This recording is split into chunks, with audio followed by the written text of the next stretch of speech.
O Grupo de Estudos sobre Política Tributária, GEPT, fundado por jovens especialistas na área tributária, foi criado com o propósito de analisar esse tema sob um novo olhar, de modo a estimular o diálogo construtivo entre a multiplicidade de visões e pensamentos existentes no país. O grupo é composto por profissionais com as mais distintas formações, como, por exemplo, professores, advogados, economistas, cientistas políticos e contadores. São formadores de opinião e especialistas oriundos de reconhecidos centros de pesquisa acadêmicos, em âmbito nacional e internacional. São profissionais de diversos segmentos do setor privado, do setor público e representantes e ex-representantes de organismos internacionais que desejam contribuir, no debate nacional, a respeito de um tema tão importante para o Brasil. O GEPT é um grupo independente, portanto, não está ligado a qualquer instituição. Possui uma abordagem de pesquisa com base multidisciplinar, distinguindo-se de qualquer outro grupo, com nome similar ou não, que represente os interesses de alguma instituição, órgão governamental ou empresa. Grupo de Estudos sobre Política Tributária. Esperamos você em breve, ao vivo no YouTube.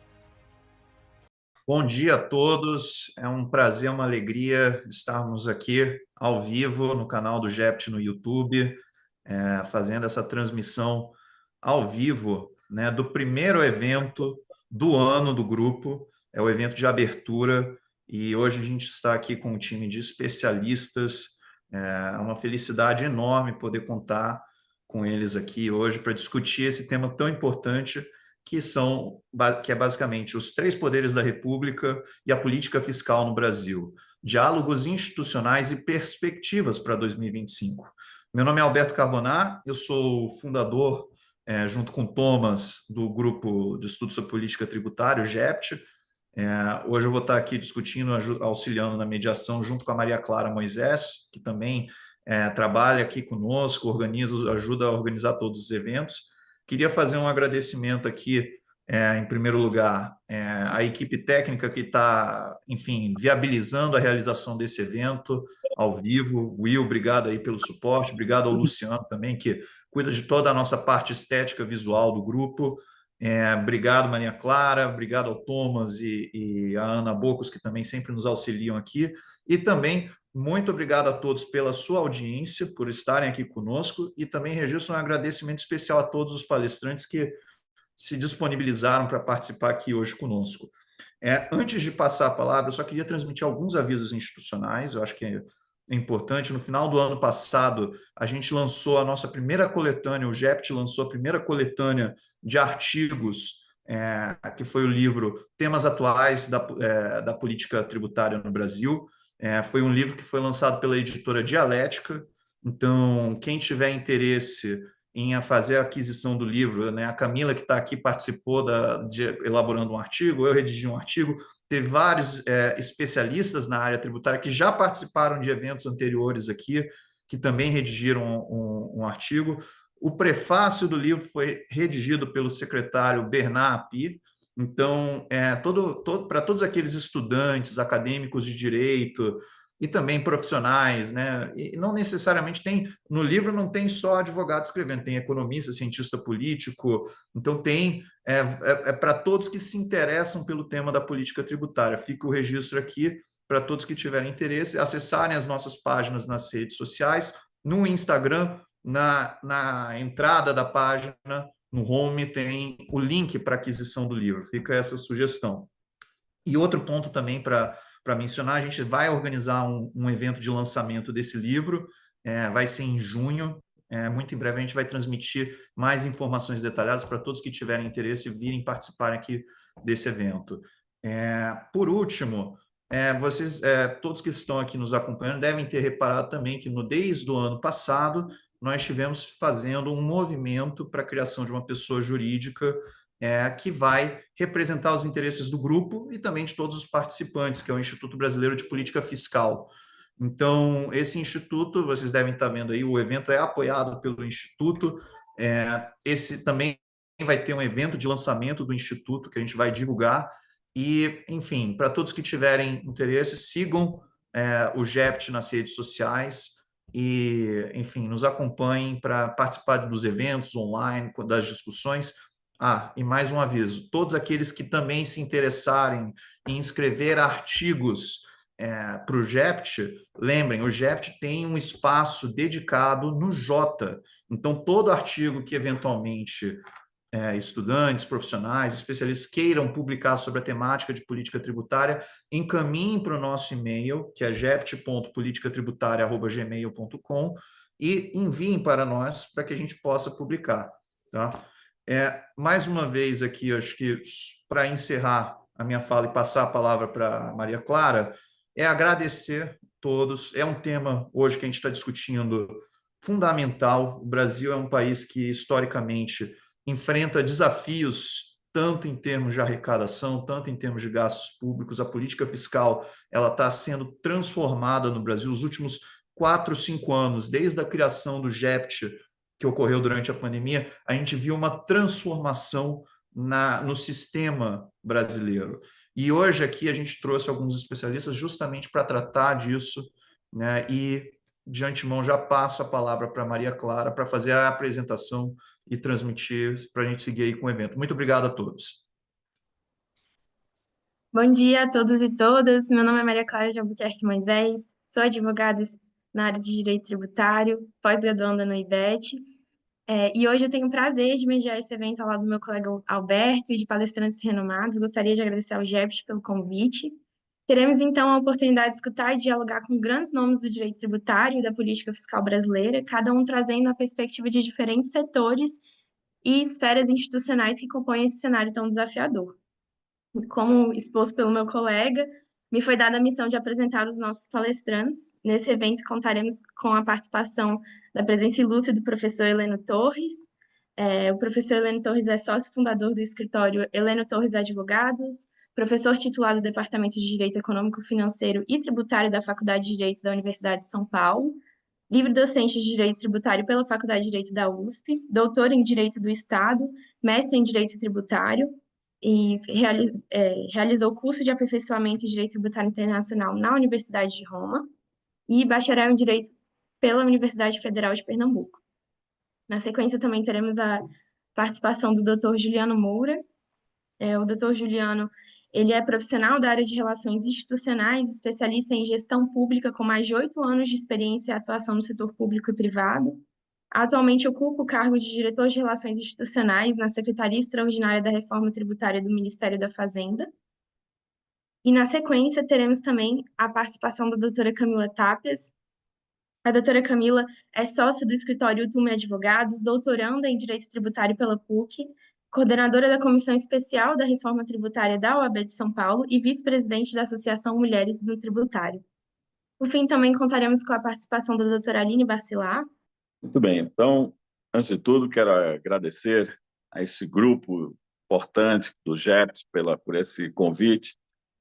Eu faço aqui, não apenas na pessoa do Alberto, mas também da Maria Clara e de todos os ouvintes, saudar a doutora Aline, né, a doutora Camila, doutor Juliano, que vão participar comigo. É uma honra estar ao lado de vocês nesse encontro.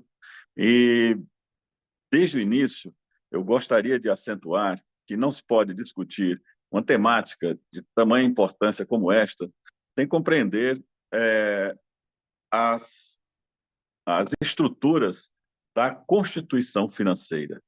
A Constituição Financeira, ela estabelece aquelas regras que são essenciais para regular não somente o modo de financiamento do Estado, na sua atividade financeira, mas também como concretizar direitos e liberdades fundamentais, que sem os recursos públicos não podem ser atendidos. Então, logicamente, a Constituição Financeira tem um papel primordial na organização do sistema de financiamento do Estado, mas também, como eu disse, né, de concretização das políticas públicas que vão efetivar direitos fundamentais e liberdades dos cidadãos e das cidadãs. Então, é nesse sentido que, muitas vezes, colocamos ênfases sobre as relações tributárias, tributação do consumo, reforma da tributação da renda, e esquecemos o essencial, que é a necessária reforma do sistema de finanças públicas do Brasil. Nós até temos alguns projetos que estão em tramitação no Congresso Nacional a esse respeito, mas eu diria que eles não lograram ainda convencimento social para que a sociedade brasileira entenda a necessidade e a urgência destas reformas. Essas reformas por tiras que têm sido feitas, como essa recente do imposto de renda, né, que confunde, mistura tributação mínima do imposto de renda, mais um mínimo de tributação, ou pelo menos uma expansão do chamado mínimo existencial na tributação da renda, e, além disso, também uma questão sobre bases de cálculo da pessoa física, pura e simplesmente misturadas para gerar aí um efeito de confusão no contribuinte. Isso necessariamente é um paliativo, porque isso não resolve os problemas de estrutura do Estado. Nós precisamos entender, né, quando falamos de estrutura do Estado, a atividade financeira completa, as regras sobre orçamento público, as regras sobre endividamento público, as regras, portanto, da política fiscal, da política cambial, da política monetária. Essa revisão, essa reforma da estrutura de Estado precisa ser feita. Há esse compromisso que não chega à compreensão dos nossos políticos, e essa seria a grande reforma essencial no Estado brasileiro contemporâneo. Então, dito isso, claro, a relação com os tributos é uma relação essencial. É lógico que o meio pelo qual a sociedade financia o Estado, sem dúvida nenhuma, o principal deles, não é? O principal deles é feito justamente pelo uso dos tributos. E os tributos brasileiros têm sido, né, complexos, têm sido de difícil arrecadação em diversos casos, e, logicamente, a simplificação ou a reforma da tributação do consumo, como tem sido feita, né, permitem, ou pelo menos tem uma expectativa de permitir que com essa reforma tributária nós possamos ter aí o início, né, de um novo pacto tributário nas relações entre contribuintes e Estado. Pois bem, se é assim, é lógico que o diálogo institucional precisa ser feito, né? Nós estamos em um momento de muitos problemas nesse diálogo, né? Nós temos visto aí de problemas externos, como é o caso dessas alterações de tarifas de importação propostas pelo governo Trump. É lógico que isso mexe com todas as estruturas internacionais. Claro que isso afeta o Brasil, traz incertezas, traz instabilidades, inseguranças, e, logicamente, isso não é bom para um ambiente de reformas, né, que exige sempre maior estabilidade para lograr o resultado esperado.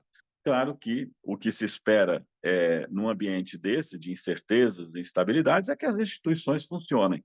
E o Brasil tem dado mostras, não só internas como ao mundo, né, que as suas instituições são sólidas e funcionam muito bem. Nós vimos isso no processo eleitoral, o Tribunal Superior Eleitoral saiu-se muito bem, penso eu, em todas as defesas que fez do sistema de urnas eletrônicas, mas também da coragem dos seus ministros para evitar que questões de embates políticos pudessem prejudicar, não é, o processo todo, não é, de verdade das urnas. Então, isso é uma demonstração de força das instituições. Como o Supremo Tribunal Federal tem dado demonstrações, né, da sua capacidade institucional de superar as crises que tem sofrido, que tem vivenciado nos últimos tempos. E, igualmente, eu diria que assim estão o Poder Executivo e Poder Legislativo sendo testados, né? As instituições do Poder Legislativo, né, com a reforma do consumo, mostrou muita força, mostrou coerência, coesão das lideranças, né? Vimos aí as regiões sendo prestigiadas, sem nenhuma delas sobrepondo a outras. Então, isso efetivamente faz com que nós tenhamos uma expectativa, não é, de que o Congresso Nacional funciona muito bem no seu bicameralismo e funciona muito bem no debate de líderes, tem aí o resultado de uma construção de legalidade muito sólida, como tem sido feito aí ao longo dos últimos anos. E vimos também o Congresso partilhando com o Judiciário da defesa da democracia, né? Da defesa da proteção social, como vimos durante a pandemia, para assegurar acesso a vacinas e assegurar a superação daquele estado pandêmico. Então, é lógico que o Congresso Nacional tem suas crises, tem suas dificuldades, mas mostra força para superá-las, né? E, igualmente, o Executivo, né? Nada melhor para a democracia do que a sucessão, a alternância, né, de posições políticas em governos e de governos, né, para que o Estado funcione. Talvez esse seja o melhor dos controles.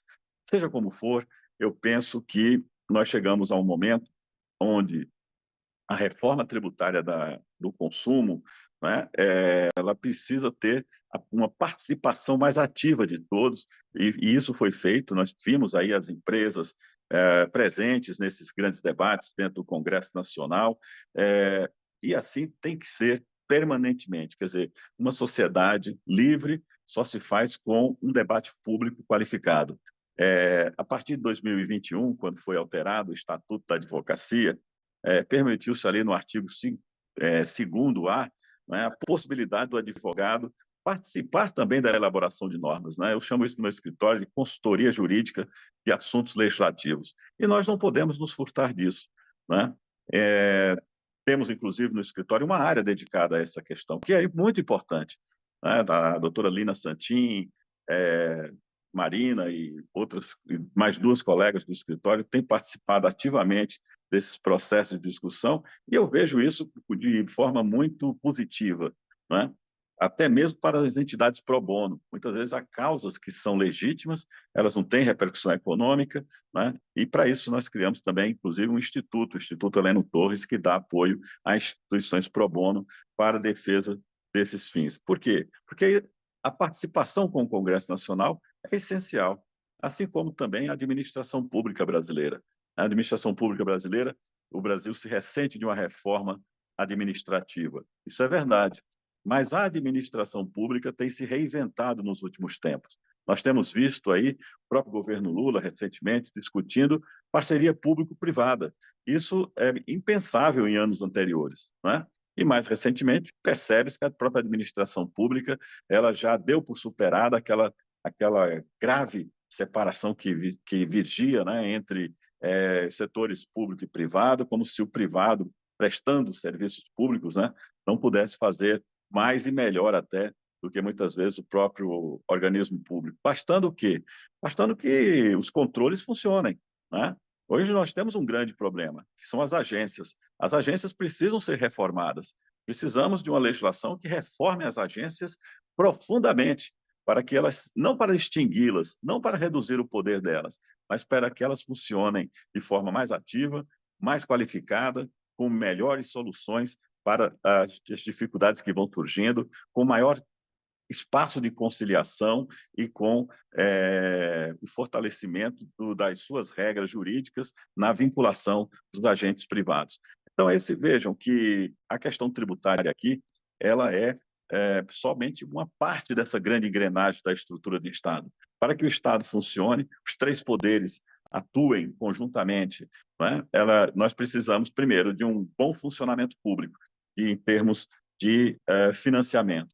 Então, esse funcionamento vai depender exatamente da credibilidade das instituições financeiras, das instituições de finanças públicas, desculpe, dentro da estrutura, da atividade financeira do Estado. É por isso que eu volto àquela fala inicial, que uma reforma dessas regras sobre o orçamento público, das regras de financiamento, são essenciais para nós termos aí, depois da discussão de uma reforma da tributação do consumo e da renda, e eu espero que a reforma da tributação da renda seja muito mais profunda, discuta a reforma da base de cálculo, do imposto sobre a renda de pessoa jurídica, na formação do lucro, discuta tantas outras coisas, para além dessa desprezível discussão, eu coloco isso de forma muito tranquila, nessa desprezível discussão de um mínimo existencial, porque, vejam, não chega nessa proposta nenhuma atualização da base de cálculo, o que chega é uma expansão do mínimo existencial para uma faixa superior e com a escusa de tributar, né, de fazer uma tributação mínima em relação às demais hipóteses. Então, eu acho que essa proposta de reforma da tributação da renda vai ter que ser amplamente discutida no Congresso Nacional, né? Eu não sou um crítico de dizer que não quero a reforma da renda. Eu quero a reforma da renda completa, não essa feita por tiras e aos pedaços, né? Porque ela não auxilia ao sistema, né, inteiro de apuração de renda na sua totalidade, para gerar, sim, uma tributação com base em capacidade contributiva efetiva, né? Então, esse é um ponto importante. Por fim, eu queria destacar que, de fato, o momento é bastante desafiador, né, por questões internacionais. Nós temos todas essas dificuldades aí do multilateralismo, essa questão das tarifas propostas pelo governo Trump não pode ser desprezadas, elas são relevantes. O Brasil tem que entrar nesse debate em duas frentes: a primeira de defesa comercial, mas a segunda de afirmação da sua soberania. E assim como também, no plano interno, são desafiadoras as questões de defesa da democracia, que precisam ser feitas, porque é da democracia que surge a legalidade, e a legalidade ela é base essencial tanto das finanças públicas quanto da tributação, e é daí que eu acho que o jurista brasileiro ou todos os cidadãos e cidadãs que se interessam pelas grandes questões da estrutura pública nacional precisam estar atentos e precisam participar desse grande processo. Muito obrigado. Muito obrigada, professor Heleno. Sua fala trouxe uma contribuição muito rica para o nosso debate, trazendo perspectivas do direito financeiro, da reforma da estrutura de Estado, desafio do cenário internacional, reforma tributária do consumo e da renda, sobre a necessidade de participação ativa de todos com o Congresso Nacional, sobre a necessidade de reforma das agências e da necessidade do bom funcionamento das instituições de finança pública para a melhor atuação dos três poderes. Bom, agradeço enormemente e passo a palavra para o doutor Juliano Moura para dar continuidade aos debates. Bom dia a todos e a todas. Gostaria de iniciar aqui agradecendo ao nosso anfitrião, o Dr. Alberto, por ter me convidado para participar desse encontro, com pessoas tão qualificadas, profissionais tão qualificados que estão compondo esse painel aqui comigo. Cumprimentar também a Maria Clara, mediadora do evento, e cumprimentar meus colegas aqui nesse encontro, o professor Heleno Torres, que dispensa apresentação, dispensa comentários, doutora Camila, do Mulheres no Tributário, que eu tive a oportunidade de acompanhar numa audiência pública também no semestre passado, na tramitação da reforma tributária do consumo, doutora Aline, assessora do STJ. É um prazer participar aqui desse evento hoje com vocês. Inicialmente, eu acho que eu tenho que destacar que, como diretor da reforma tributária, diretor na Secretaria da Reforma Tributária e membro do governo, portanto, eu não posso falar genericamente aqui de política fiscal, né? A nossa secretaria ela foi criada extraordinariamente para aprovação da reforma tributária do consumo lá no Legislativo, e o nosso tema, né, da nossa área de atuação lá no Ministério é justamente só na reforma tributária do consumo. Então, minha fala aqui hoje ela vai se reservar mais aos aspectos, né, os impactos da aprovação da reforma tributária a longo prazo na política fiscal, e peço desculpas aí à nossa audiência e aos meus colegas aqui por não poder me aprofundar mais nesse tema de política fiscal de forma geral. Bom, o que pode ser falado em relação, na verdade, à política fiscal é que hoje, né, aproveitando aqui a fala do professor Heleno, a responsabilidade fiscal ela é uma questão compartilhada entre os três poderes da República, né? A gente está vendo aí cada vez mais, tanto o legislativo, o judiciário, se debruçando também sobre esse tema da responsabilidade fiscal, seja o legislativo, né, discutindo e aprovando os projetos enviados pelo Poder Executivo, né, da pauta econômica, e aqui nós podemos citar tanto o arcabouço fiscal como a própria reforma tributária como exemplo, né? O legislativo ele tem cumprido esse papel de trazer o debate, de focar e de se comprometer a analisar esses projetos que tratam da pauta fiscal, que tratam da política econômica do governo. E a gente também tem exemplos aí de decisões do judiciário que visam, né, garantir a responsabilidade fiscal de medidas tomadas tanto pelo governo quanto pela sociedade civil. Então, eu acho que hoje existe, sim, uma responsabilidade compartilhada entre os três poderes aí no tema, no que compete à parte fiscal. Passando aqui para a reforma tributária, não é novidade para ninguém, acho que todos aqui que estão compondo esse painel comigo trabalharam aí, acompanharam a tramitação da reforma tributária do consumo, atuaram, né, bastante ali. Então, os efeitos da reforma tributária do consumo, da Lei Complementar 214, a longo prazo na política fiscal, são bem conhecidos, né? Nós podemos trazer aqui as alterações mais profundas ali, como a não cumulatividade, né, o sistema de creditamento e débito, que vai desonerar, na verdade, né, os investimentos e a exportação no país. Isso tem um potencial de crescimento econômico, de aumento de produtividade no país imenso, né? E fora isso também, a redução da complexidade, reduz o custo de conformidade tributária, e acaba com diversas distorções alocativas, que a gente gosta de citar aqui na CERT, que são aquelas distorções causadas por concessão de benefícios fiscais, como o próprio professor Heleno citou em sua fala, né? Nós temos diversos benefícios fiscais no sistema atual no Brasil,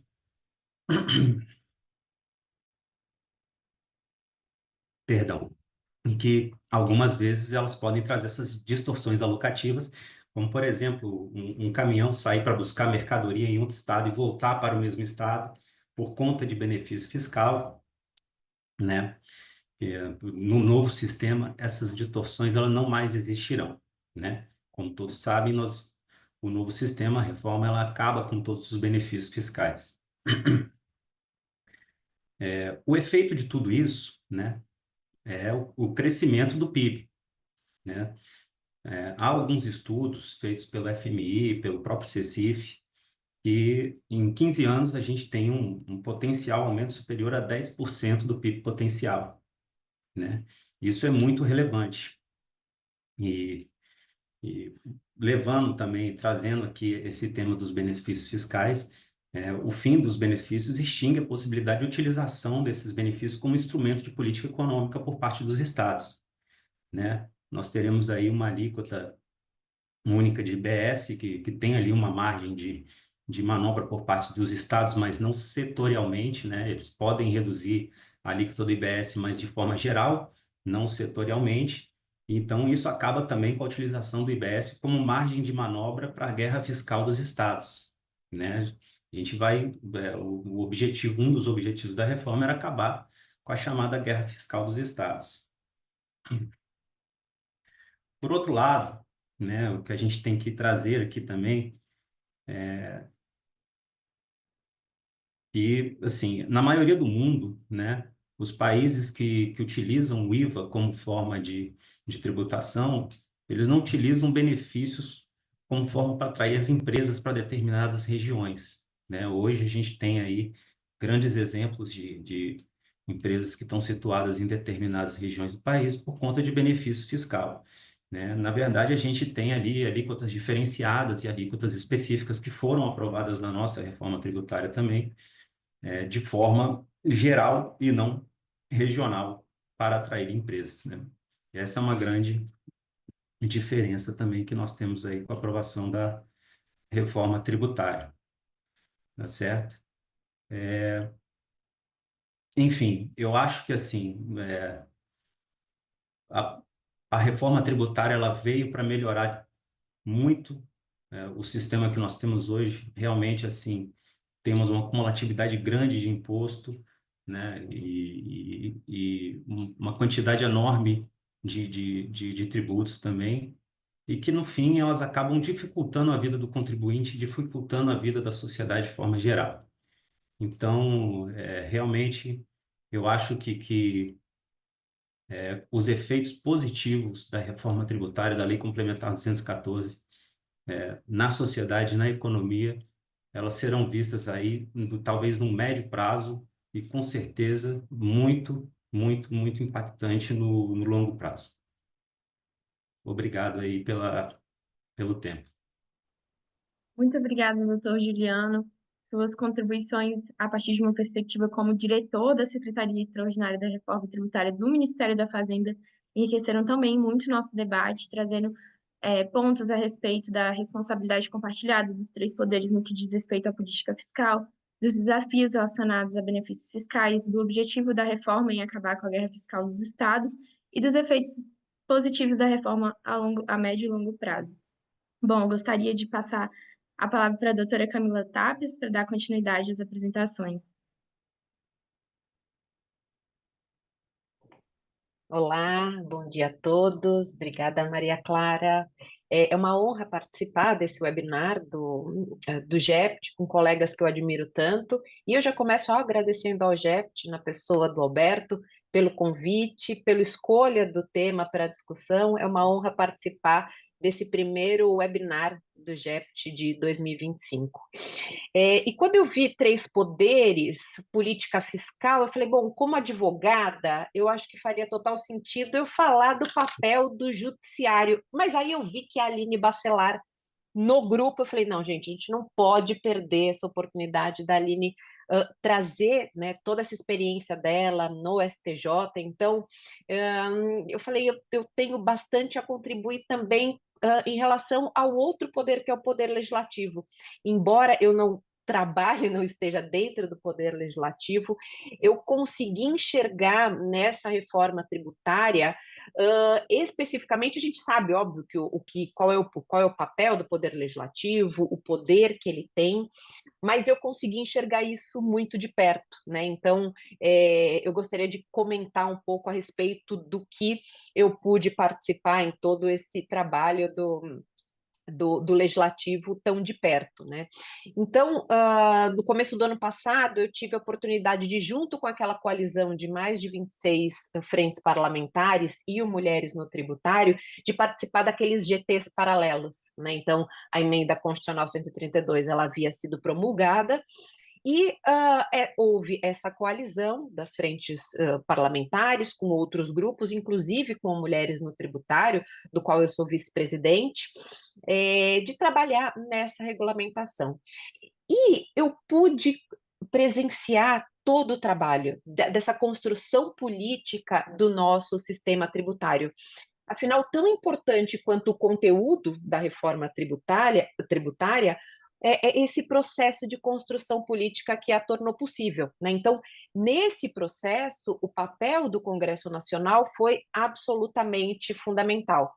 E o que a gente conseguiu acompanhar muito é que foi nesse Congresso em que se negociaram esses grandes compromissos federativos, essa divisão, né, na verdade, essa construção do IVA, a criação depois de um IVA dual, porque foi preciso uma complexa costura, e não tem nem como, né, entre os interesses da União, dos estados, do Distrito Federal, dos municípios.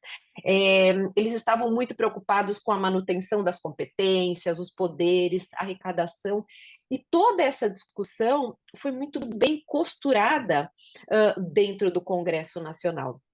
E por isso que eu tenho falado muito para as pessoas desse papel de relevância e importância do legislativo. E ele foi muito importante até aqui, mas ele vai ser muito importante daqui para frente na consolidação desse novo modelo tributário de política fiscal nos próximos anos, né? O que eu vi de perto foi justamente essa articulação institucional do poder legislativo, né? E pela possibilidade, dentro dos GTs paralelos, de conversar diretamente com a CERT, né, com os deputados, com os senadores, participar de audiência pública, discutir temas sensíveis. E eu descobri uma coisa que eu não sabia, que é possível, sim, nós advogados, as entidades de classe, participar ativamente dessa construção legislativa do nosso direito. E aí eu tive até um amigo que falou, mas Camila, você não sabia que isso era possível? Eu falei, como grupo, talvez dentro de uma entidade de classe, mas nós conseguimos levar 150 mulheres do Mulheres no Tributário, grandes tributaristas, para discutir. Então, eu não tinha a dimensão de como era possível e de como são acessíveis e de como esse diálogo foi aberto e teve um intenso diálogo com a sociedade civil, os advogados, com a sociedade produtiva, com os entes federativos, tributaristas, academia. Então, assim, foi um diálogo efetivamente muito amplo. Isso deu uma legitimidade muito grande à proposta, permitiu ajustes importantes ao texto original. Óbvio que houve divergências naturais, e isso a gente sabe, mas a gente viu uma construção de uma base ampla de apoio. Isso demonstra, inclusive, uma maturidade institucional legislativa. Então, assim, eu achei tudo muito rico e a oportunidade, óbvio, de ver isso de perto. E a gente está falando do consumo, né? Então, mais especificamente do consumo, mas tudo isso que a gente viu está tendo na renda também. Essa oportunidade de discussão, óbvio, alguns passos antes ainda, toda essa discussão com a sociedade, academia, órgãos públicos, institucionais, vai acontecer para a renda também. Eu já vi muitas coisas ocorrendo, então, discussão na Alesp, eu sei que muitos outros grupos também já estão se movimentando, trabalhando com propostas propositivas ficou um pouco redundante, mas com discussões propositivas, né, e de aprimoramento legislativo. Então, assim, isso tudo é muito rico. E o desafio agora vai ser manter essa atuação na elaboração das demais leis, né, nas regulamentações, e tudo isso vai ser muito decisivo para essa funcionalidade do sistema, porque a hora que a gente fala nessa tributação do consumo, nessa reforma do consumo, ela é uma coisa muito maior, né, e ela mexe muito mais com os nossos sistemas, com as nossas instituições, né, com os poderes, com as arrecadações. Então ela é muito grande e ela vai ser decisiva, essa atuação do legislativo e da sociedade vai ser muito decisivo isso para a funcionalidade desse novo sistema.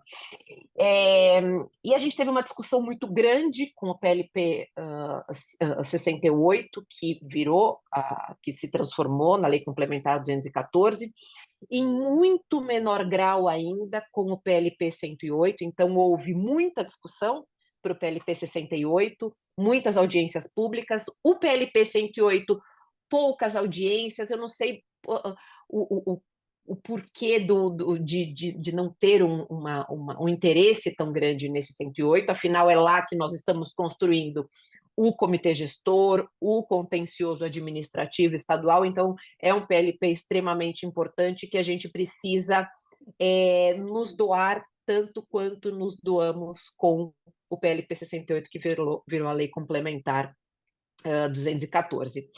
E, de toda forma, assim, essa atuação do Congresso, essa atuação do Legislativo, ela está muito longe de terminar, né? Então, ainda muito que se fazer para a regulamentação da reforma do consumo. Inclusive, 2025 é um ano decisivo para isso.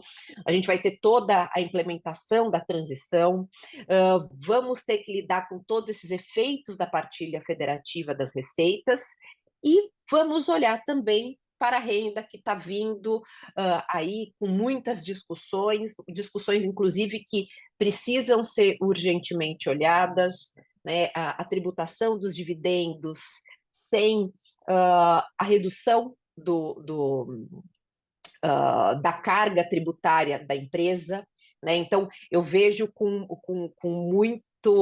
muito receio esse projeto de lei 1087, que está tramitando. Ele precisa ser revisto e as instituições elas têm olhado para isso e vão começar a trabalhar muito fortemente no legislativo para que isso seja aprimorado, né?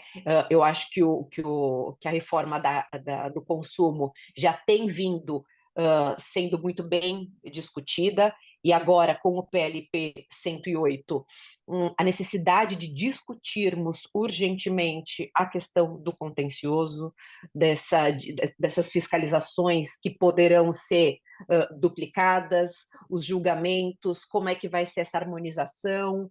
Inclusive, ressalto a participação do professor Heleno nessas discussões importantes de questões junto a esse grupo do CNJ, aberto recentemente.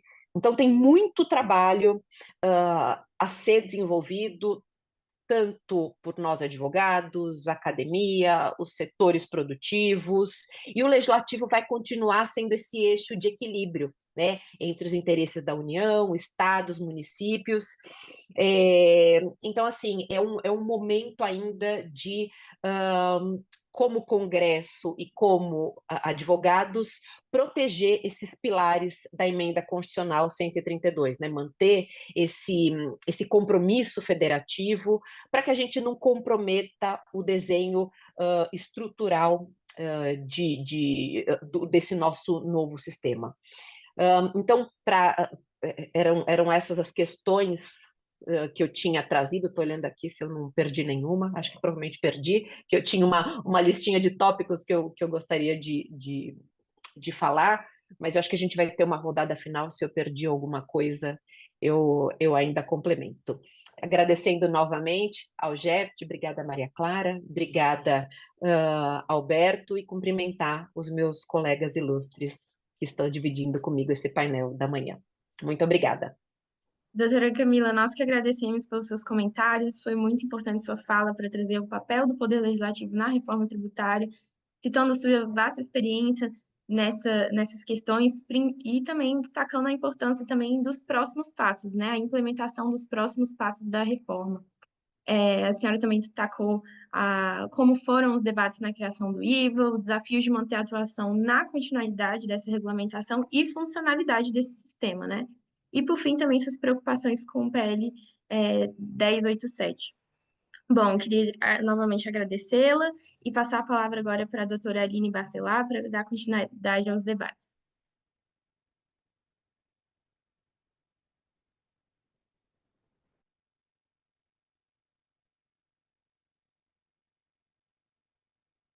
Doutora Aline, Aline, você tá no mudo ainda. Isso. Boa. Perdão, senhores. Bom dia. Gostaria muito de agradecer a oportunidade de estar aqui com tão ilustres tributaristas, né? Alguns amigos, né? Alguns professores de quem muito me orgulho, né? De ter estudado, de manter uma convivência. E digo para os senhores, né? Que sendo integrante, né? Participando do STJ, imaginei que o melhor, né, a falar aqui seria a respeito do Poder Judiciário. E eu trouxe aqui alguns slides, deixa eu ver se eu consigo compartilhar com os senhores, só para poder ter um acompanhamento melhor da minha fala. Não sei se os senhores conseguem ver, Sim, vocês já estamos tá... vendo. Não está no modo apresentação. Tá, Não sei então se você vamos lá. consegue colocar. Perfeito. Então, Você tá vendo em duas telas, né? A gente está vendo a outra tela, deixa eu ver não em se eu modo consigo. apresentação. Deixa eu ver se eu consigo.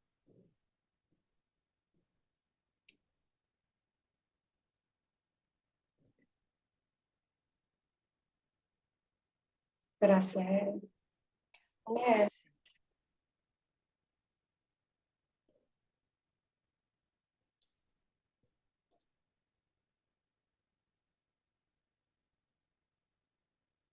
E agora? Não, continua com as duas telas.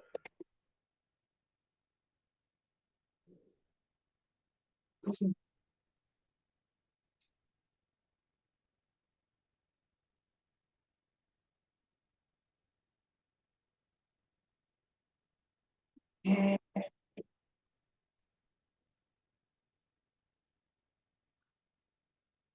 sim.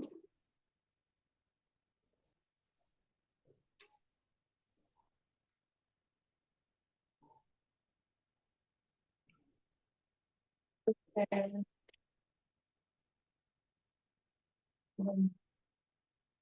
continua. Tá. Continua as duas ou só uma? Tá bom. Então tá, senhores. Perdão aí por esses problemas, vamos dizer, logísticos, mas eu vou começar com minha fala para não atrasar aqui muito, né, os nossos debates. Muito bem, senhores. A minha fala eu vou falar um pouquinho sobre segurança jurídica, tribunais superiores e a reforma tributária, mas como uma projeção, né, do que podemos esperar para a reforma tributária com essa pequena experiência que eu selecionei para falar com os senhores. Começando a falar sobre a segurança jurídica, né, retomar aqui alguns conceitos importantes, né? Quando a gente fala em segurança jurídica, falamos muito em certeza, né, igualdade, proteção da confiança, confiabilidade, né, das decisões judiciais. Aqui também eu acabei me valendo, né, de lições do professor Heleno Torres, né, em que ele, né, fala que a segurança jurídica é um princípio garantia, não só princípio, mas princípio garantia constitucional, que tem por finalidade proteger direitos decorrentes das expectativas de confiança legítima na criação ou aplicação das normas jurídicas, mediante certeza jurídica, estabilidade do ordenamento ou efetividade de direitos e garantias fundamentais, né? E tendo essa ideia, né, sobre a segurança jurídica, eu selecionei, né, aqui o panorama que nós temos hoje, né, nos dois tribunais superiores que vão enfrentar a reforma tributária de maneira mais direta, né, que são o STF e o STJ. E o primeiro aspecto que a gente tem que considerar é que, né, nós temos uma Constituição muito extensa, né, em que grande parte dos temas tributários são abordados, né, na Constituição e também em leis federais. Então, há coincidência, né, na disciplina de matérias, tanto pela Constituição quanto pelas leis federais, e isso acaba ocasionando, né, uma simultaneidade, né, de enfrentamento de matérias tributárias, né, tanto pelo STJ quanto pelo STF, né? E por que que isso gera uma insegurança jurídica, né? Eu vou puxar por que que eu falei, né, segurança jurídica e cortes superiores, né? Porque em alguns casos, né, as soluções adotadas, elas são diferentes. Então, assim, você tem primeiro uma decisão do STJ que vale até o Supremo, eventualmente, por exemplo, entender que essa matéria tem feição constitucional, ele julga como repercussão geral e julga de maneira diferente. Isso cria, né, aí vem, né, uma certa insegurança jurídica e os contribuintes, né, ou jurisdicionados ficam pensando, né, então eu não posso confiar nas decisões que o STJ, né, dá, eu tenho que esperar sempre, né, que o Supremo se manifeste, né, não valem, né, as decisões do STJ. Então, assim, se nós estamos falando de diálogo institucional, o que eu percebi ao longo do tempo, né, desse tempo que eu trabalho aqui no STJ, é exatamente o quão importante é esse aprimoramento do diálogo entre os tribunais superiores, para poder evitar esse tipo de problema. E aí eu vou destacar para os senhores 3 cenários, né, a respeito, né, dessa questão. O primeiro cenário é que eu digo assim, no momento em que foi instituída a repercussão geral e o julgamento de recursos repetitivos pelo STJ, eu percebo que esse diálogo entre as duas cortes ele era fraco. Vou explicar por quê. O STJ decidia um tema, nesse caso aqui que eu selecionei para trazer para os senhores, né? Decidiu em recurso repetitivo, ou seja, com uma vinculatividade em relação às instâncias inferiores, um tema em 2014, o tema 739 do STJ, né? Dizendo que o salário maternidade possui natureza salarial e integra a base de cálculo da contribuição previdenciária, né? Posteriormente, né, o Supremo, né, entendeu que essa questão seria constitucional, ele afetou o tema 72 do STF. Os senhores veem que, como é um tema antigo, ele foi afetado há muito tempo, mas só foi julgado em 2020, ou seja, 6 anos depois do STJ ter firmado aquela tese em tema repetitivo, e ele disse exatamente o contrário. Ele disse, olha, o salário maternidade, na verdade, ele é inconstitucional a sua incidência sobre a contribuição previdenciária, né? E Nesse tema em especial, nem sequer houve a discussão a respeito de eventual modulação de efeitos. É claro que nós estamos falando a respeito de cortes distintas, né? Normalmente, a modulação de efeitos acontece quando uma decisão ou há uma virada de jurisprudência pela mesma corte. Mas houve uma mudança de entendimento, né? Aqui seria importante que tivesse considerado aquele entendimento do STJ. Mas acho que nesse momento, ou nesse cenário inicial, não era assim que havia um diálogo, né, entre essas cortes. Mas eu digo para os senhores que ele tem melhorado esse cenário, né? Selecionei aqui, né, mais 2 temas coincidentes, né, decididos em recurso repetitivo pelo STJ e em repercussão geral pelo Supremo, né? O STJ, ele decidiu em 2014, né, sobre o terço de férias, e aí ele entendeu que não incidiria, né, a contribuição previdenciária a cargo da empresa, isso em 2014. E em 2020, né, o Supremo, né, entendendo que essa matéria seria constitucional, entendeu pela legitimidade da incidência dessa contribuição social sobre o terço constitucional, né, de férias. E só que quando houve o julgamento dos embargos de declaração pelo Supremo, ele entendeu que como havia realmente uma mudança de entendimento com relação a essa temática, mesmo que o entendimento anterior tenha sido do STJ, ele decidiu modular os efeitos, né? Ou seja, ele atribuiu uma eficácia ex nunc, né, ao acórdão de mérito e contando a partir da publicação da ata de julgamento, né?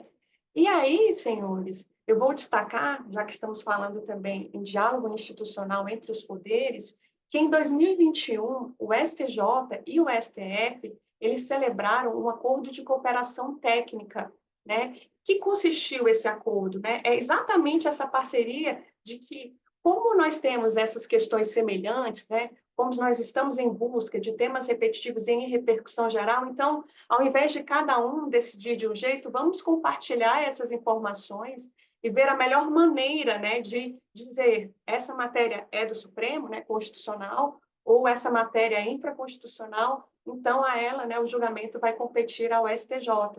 E eu selecionei, né, mais uma vez agora 2 temas, né, um em repetitivo e um em repercussão geral, né? Apesar de serem temas coincidentes, né, acabou que os 2 temas foram decididos, né, da mesma forma. E qual que era a questão aqui debatida?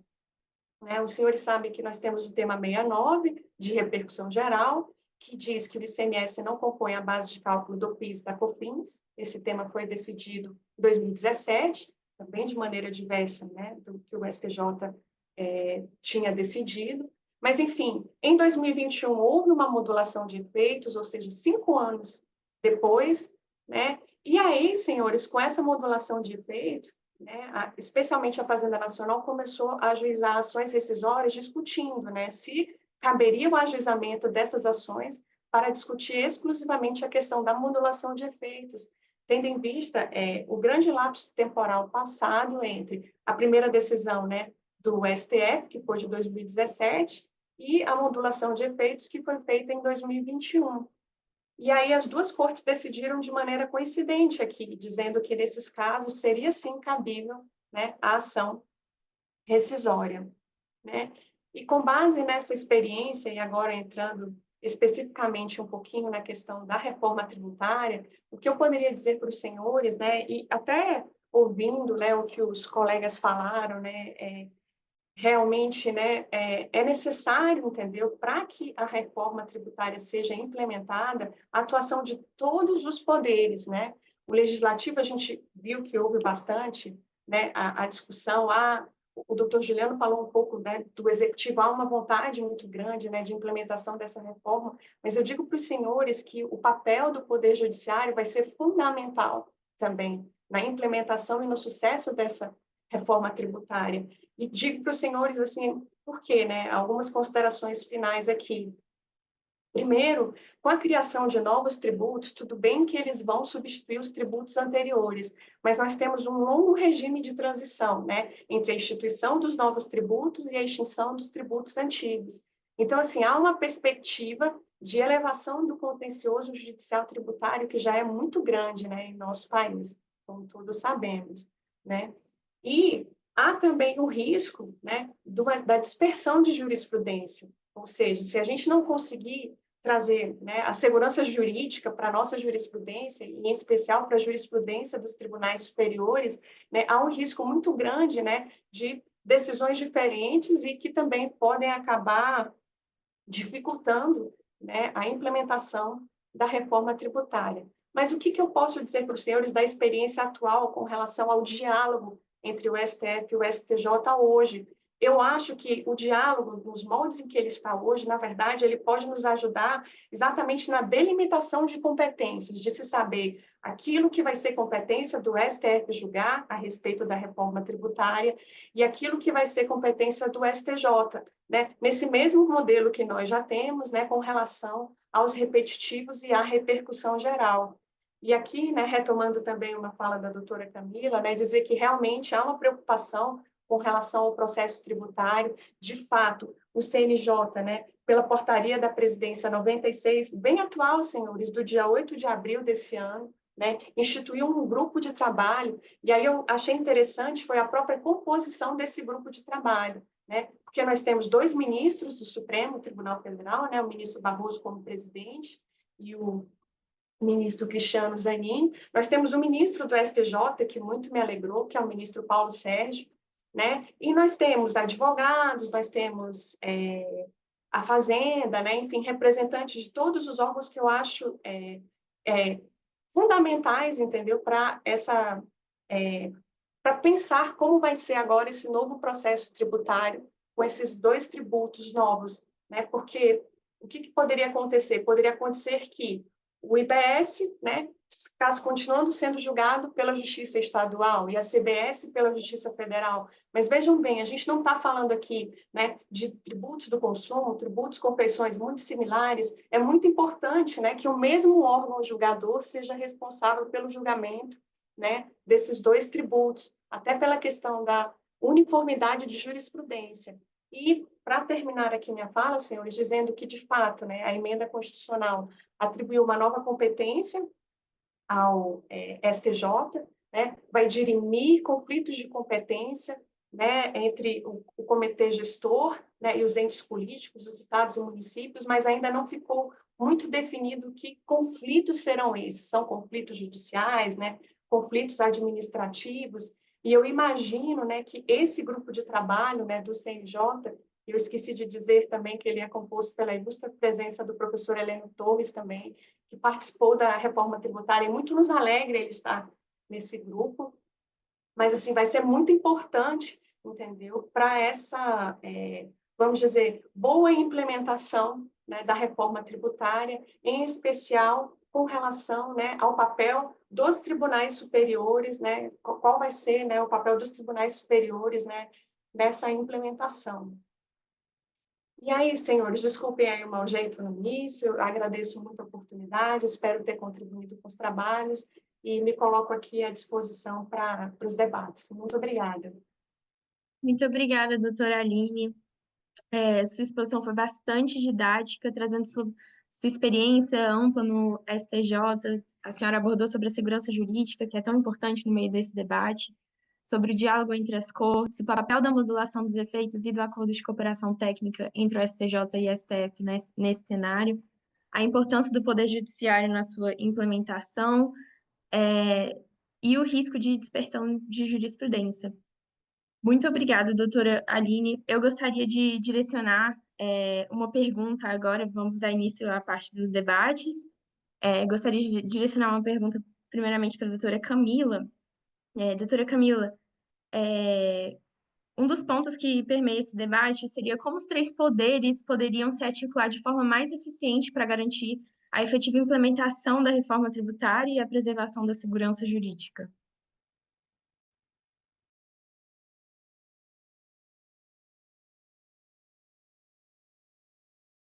Doutora Camila, o microfone.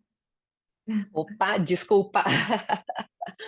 Maria Clara, eu acho que o sucesso dessa reforma tributária ele está totalmente atrelado a essa boa articulação entre os 3 poderes, né? Então, ao executivo cabendo uma regulamentação técnica, transparente, do legislativo, um pouco do que eu trouxe na minha fala, uma estabilidade normativa, um diálogo federativo, esse diálogo com sociedade civil, sociedade produtiva, academia, as frentes parlamentares, né, elas foram super importantes em todo esse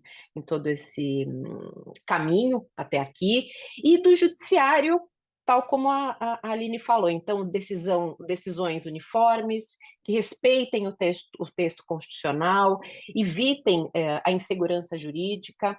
Então, eu acredito que essa cooperação institucional e o respeito às competências de cada poder vão ser importantíssimos para garantir essa previsibilidade e confiança no novo sistema.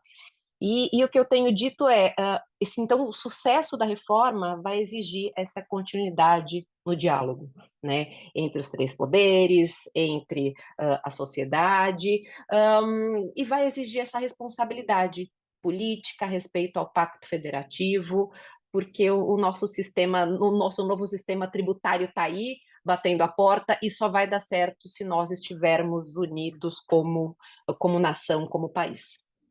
Obrigada. Muito obrigada, doutora Camila. Eu gostaria de devolver também agora a palavra para o professor Heleno Torres para fazer algumas considerações finais.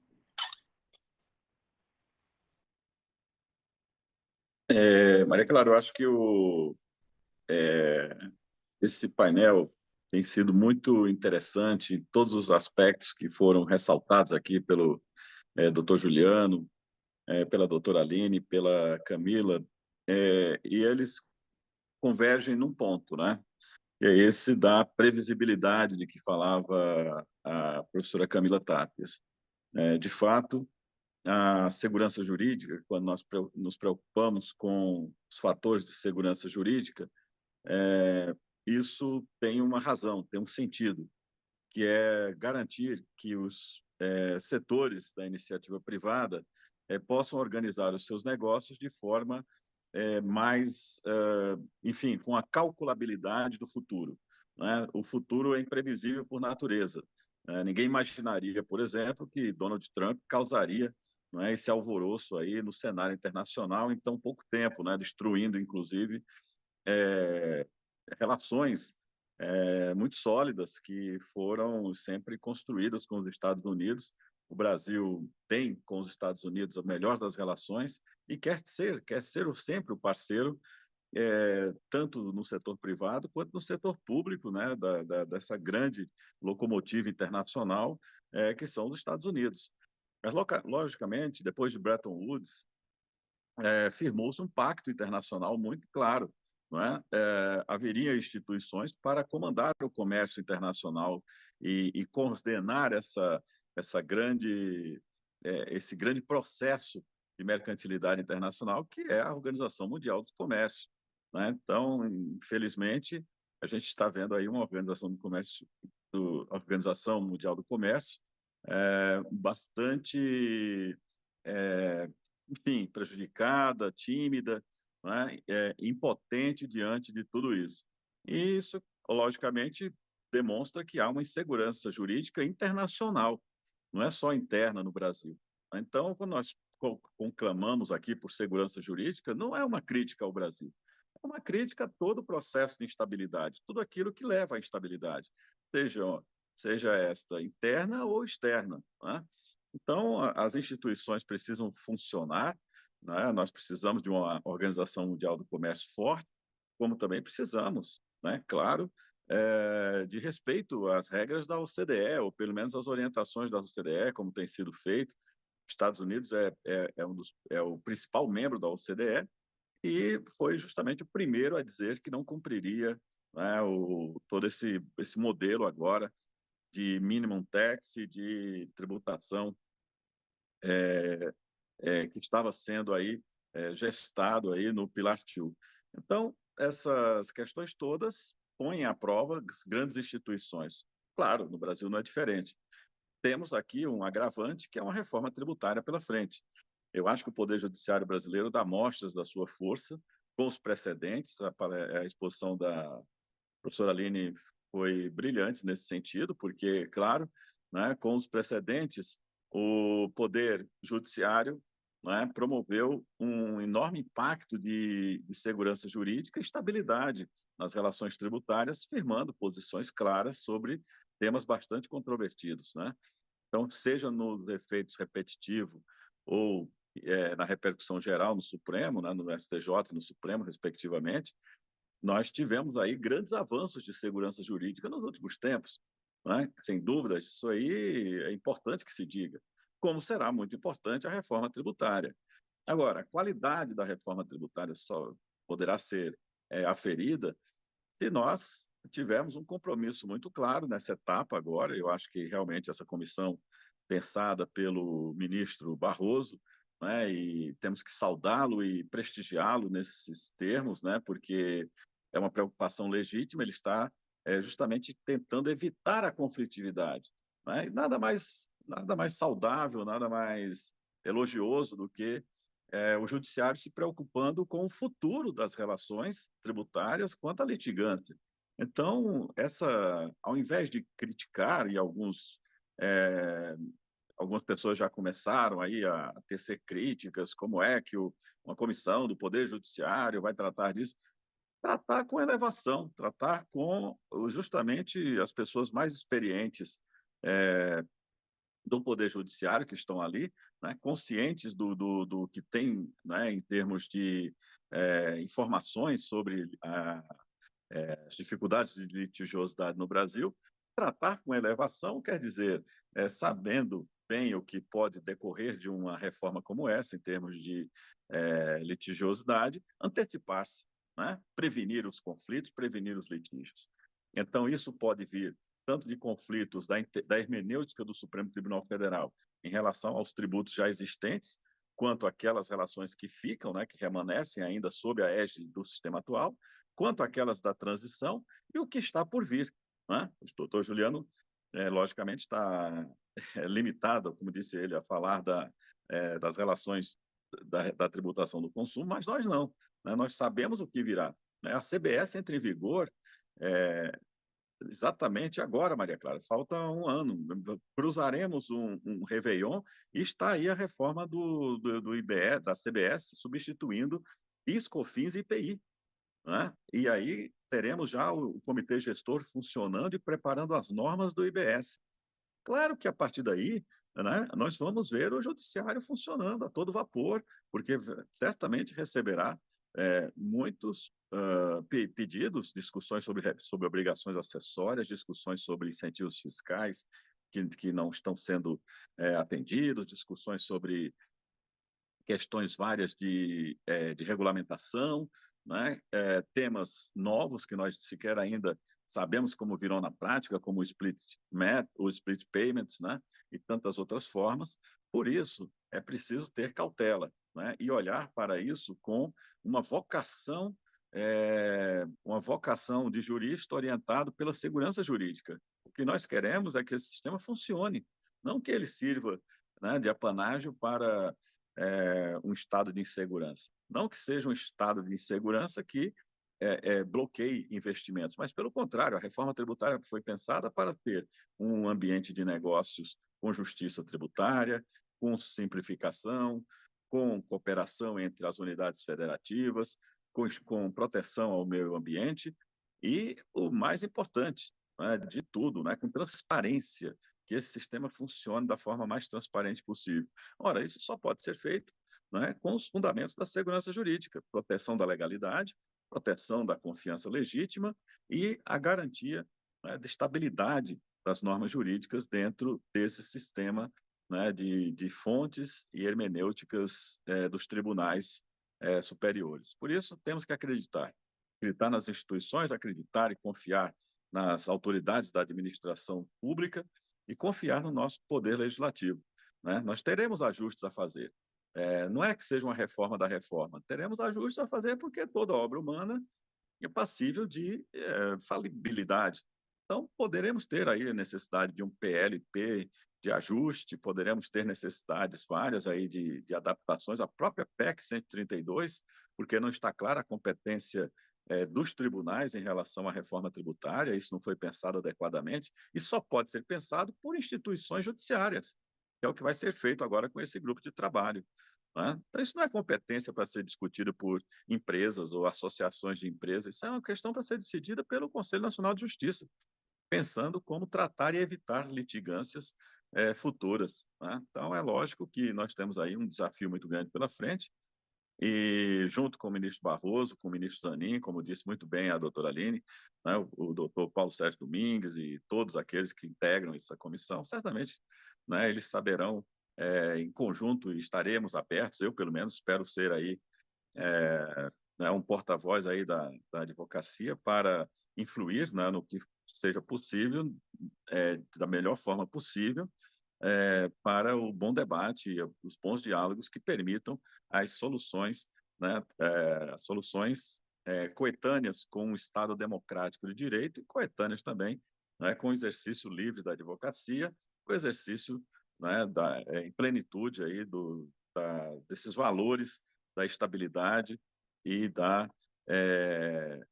especialmente da normalidade das relações tributárias. Muito obrigado. Muito obrigada, professor Heleno Torres. Gostaria, então, de direcionar agora a fala para o doutor Juliano, caso queira comentar sobre os próximos passos da reforma do consumo e também fazer suas considerações finais. Obrigado, Maria Clara. Então, assim, eu acho que muito válido aqui, tanto a fala da doutora Camila quanto a fala do professor Heleno. Claro que, assim, nós aprovamos a Lei Complementar 214, mas ainda há enormes desafios pela frente aí para, de fato, termos a implementação da reforma tributária, né? A gente não pode esquecer que a gente ainda tem o PLP 108 lá no Senado, que é o PLP que cria, de fato, o comitê gestor e trata de outras questões administrativas ali, do contencioso administrativo também. Então, assim, importantíssimo a gente ter essa discussão lá do PLP 108, terminar, né, a votação e aprovar esse projeto, né, porque a gente sabe que foi criado um pré-comitê gestor, um comitê gestor provisório para 2025, mas para a criação do comitê gestor permanentemente, nós precisamos da aprovação do PLP 108. Fora isso, também nós temos aí a regulamentação, tanto da parte da Receita Federal, na parte do regulamento federal, né, da CBS, quanto também da regulamentação por parte do comitê gestor ali, por parte dos representantes de estados e municípios. Então,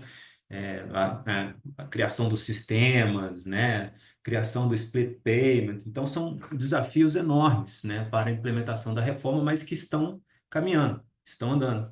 E eu gostei da fala da doutora Camila, é importante reforçar que, de fato, a reforma tributária ela só foi aprovada por conta do diálogo entre Poder Executivo, os entes da federação, setor produtivo, setor privado, a academia. Então, assim, nós realmente tivemos aí, eu entrei na equipe mais recentemente, né, no meio do ano passado.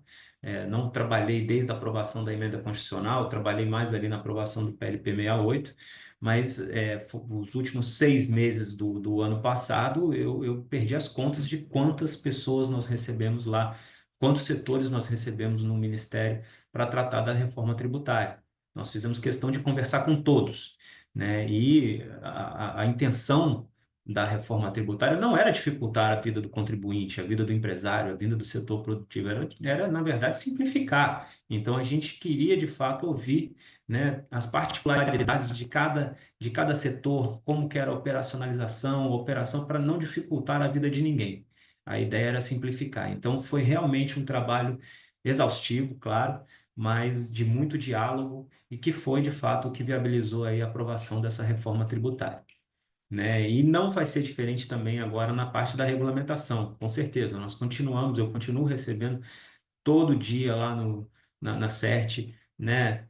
Vários setores com suas dúvidas, né, com suas inseguranças em relação às obrigações acessórias, como que vai ser 2026. Eu vi agora a fala do professor Heleno, né, na verdade, 2026 nós só temos a obrigação acessória, nós não teremos cobrança de CBS, né, de novos tributos, o CBS só em 2027, mas mesmo assim, né, são novas obrigações acessórias. Nós temos aí já algumas notas técnicas divulgadas pela Receita Federal de como que está né? Esse desenvolvimento das novas notas fiscais, enfim, a partir de julho, acho que já vão começar a liberar alguns modelos de notas fiscais, já com os novos campos, como que deve ser preenchido e tudo, mas a ideia e o trabalho está acontecendo de forma muito organizada, é que a gente divulgue tudo com muita antecedência, para que ninguém seja pego de surpresa, para que ninguém tenha,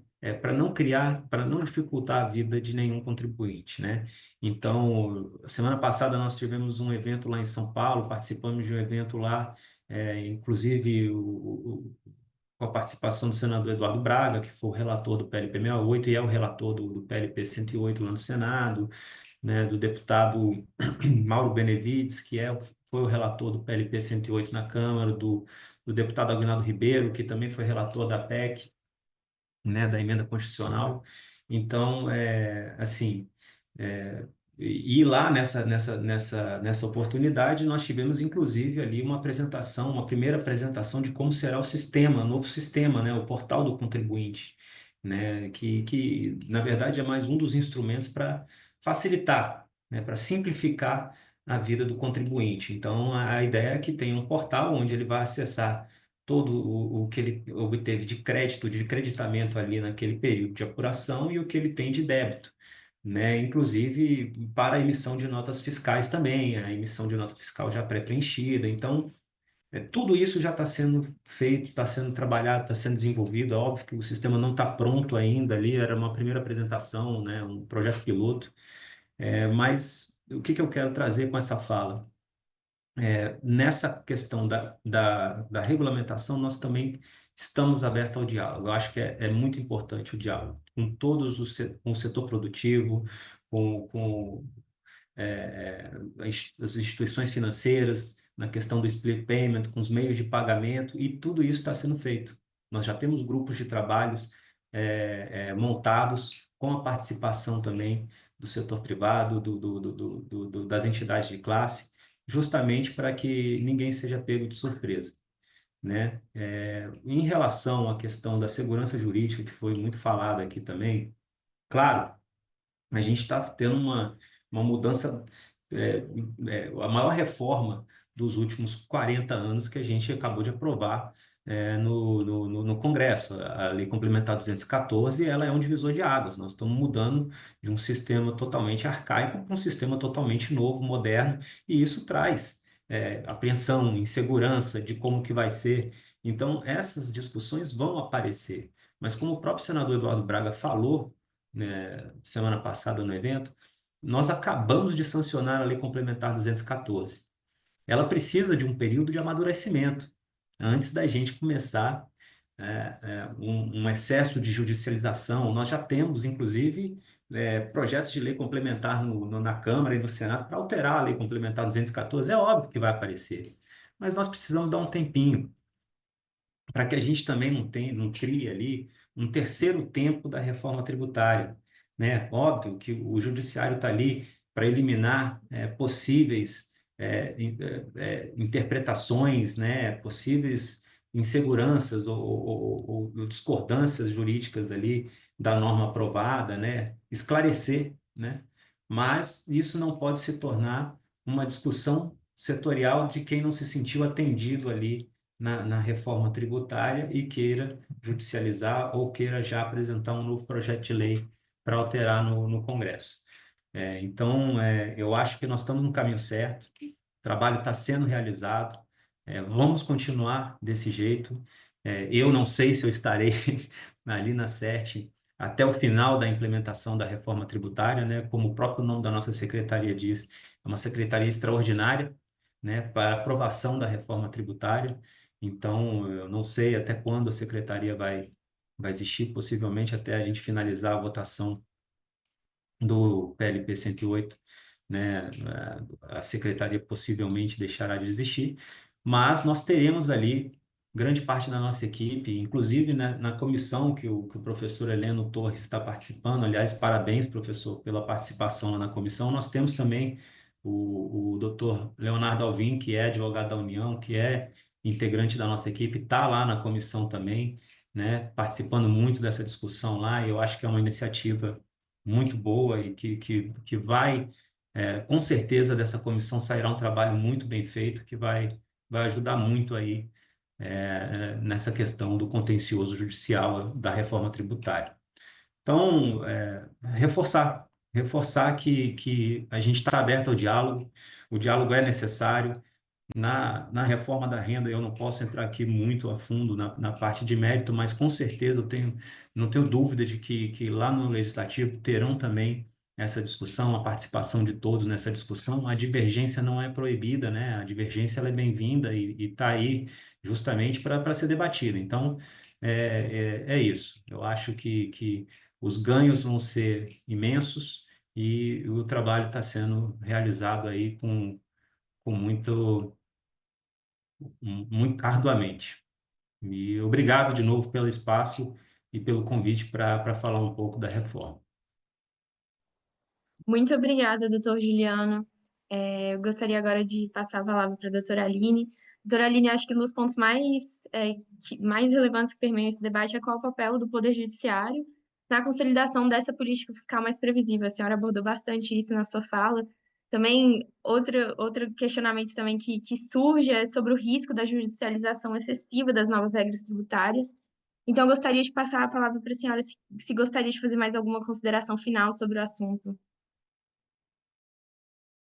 Pois, então, Maria Clara, realmente, assim, eu acho que, infelizmente, o risco da judicialização excessiva, ele existe, porque atualmente é assim que funciona, né? Assim, infelizmente, nós temos uma excessiva judicialização das questões, né? Mas eu acho que o judiciário ele está criando mecanismos bons, né, para que pelo menos quando as causas forem repetitivas, né, se dê decisões uniformes, né? E aí vem o que eu falei sobre os repetitivos no STJ, a repercussão geral no Supremo, né? Ambos com efeitos vinculantes, né?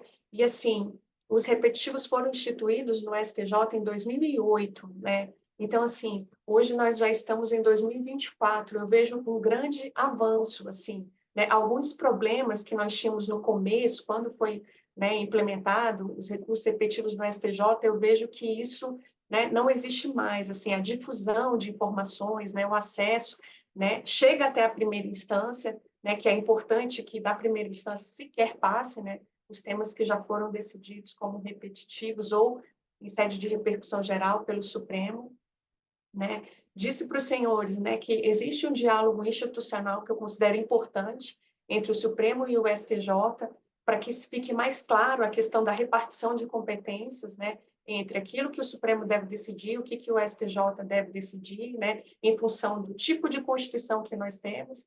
E nós vamos enfrentar essas questões também na reforma tributária, porque a reforma tributária ela foi disciplinada, né, muito pormenorizadamente, né, na Constituição Federal e também, né, pela lei. Então, é grande a chance, né, de conflitos, mas eu imagino que se mantivermos esse diálogo institucional forte, mais forte, né, pode evitar, né, alguns problemas ou mesmo as discussões, né, pelas duas cortes.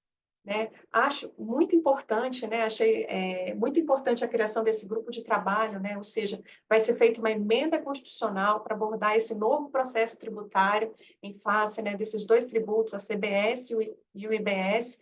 E como eu disse para os senhores, como é o judiciário que vai enfrentar essa questão, achei importante que nesse momento também, né, atores do Poder Judiciário estejam nessa comissão na elaboração. Assim como, né, representantes, né, dos advogados, eu achei excelente ver o nome do professor Heleno Torres, especialmente porque ele está diretamente ligado à reforma tributária, ele está acompanhando a reforma desde o começo. Então, são essas pessoas que nós precisamos, né, para poder estabelecer como que deve ser esse novo processo tributário. E agradeço muito a oportunidade de estar aqui com os senhores, discutir com grandes tributaristas, né, importantes atores, né, nesse papel da reforma tributária, e devolvo a palavra, então, para a doutora Maria Clara. Muito obrigada, doutora Aline. Gostaria de agradecer, então, a todos os palestrantes. Foi uma honra mediar esse evento com palestrantes tão renomados. E declaro, então, encerrado esse webinar. E gostaria de também agradecer a todos que nos assistem, solicitar que continuem acompanhando o GEPT nas nossas redes sociais. Um bom final de semana a todos. Obrigada, Maria Clara. Tchau, Obrigada. tchau. Obrigado, Tchau, Maria tchau, bom Clara.